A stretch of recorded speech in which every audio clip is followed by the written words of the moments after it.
What do we know for certain so far?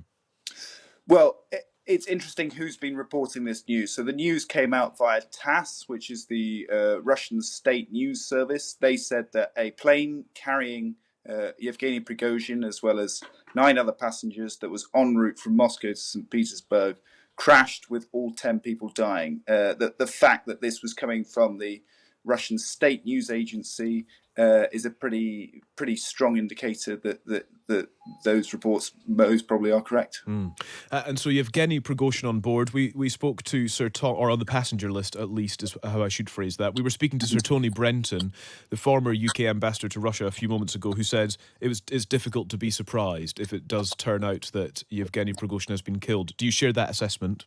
I think many people said that once his aborted rebellion failed, he was basically high up on a target list. It's worth noting that he's not alone in people close to the Russian military effort in Ukraine who have fallen foul of the Kremlin. So we've seen the General Surovikin, who was the man nicknamed General Armageddon. He was rumoured to have contact with Prigozhin before the mutiny. He has also disappeared.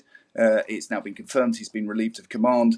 It seems that we're in the full swing of a purge, basically, of those who were involved in that aborted coup attempt. In terms of Putin's actions, then, how does he move from here? Does the purge continue? Are there other key players, as it were, that, in his view, would need to be purged? Is this simply the beginning? I think once he had taken away Prigozhin's main weapons, that he would no longer constitute a big threat. So if you remember, I mean, it's worth going back to that extraordinary march on Moscow. At the time, now we know that it failed, but at the time, Putin was genuinely scared. I mean, he appeared on Russian national television to warn people of this sort of imminent threat. That's not something that someone in total control of the state should be doing.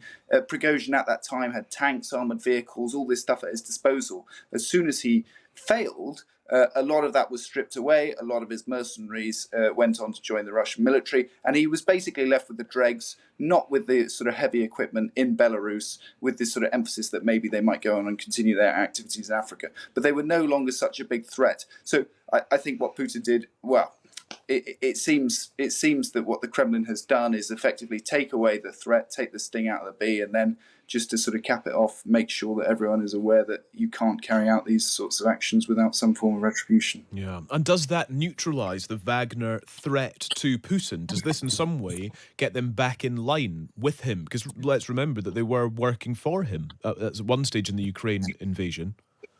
I mean, Putin operates by fear. Yeah. You know, there is never any acknowledgement of what actions he takes. But let's look at, you know, all of his political enemies throughout his, 24 years, almost 24 years in the Kremlin, whether that's shooting Boris Nemtsov in the middle of Moscow, whether that's the poisoning of Alexei Navalny on a flight in Siberia. These are all quite sort of... these are gestural deaths, almost, in a way, to the Russian public. And I think the message is heard loud and clear, even if it will never be acknowledged or never declared who is responsible for what has happened. This is part of the rule of fear that's classic sort of Putin textbook.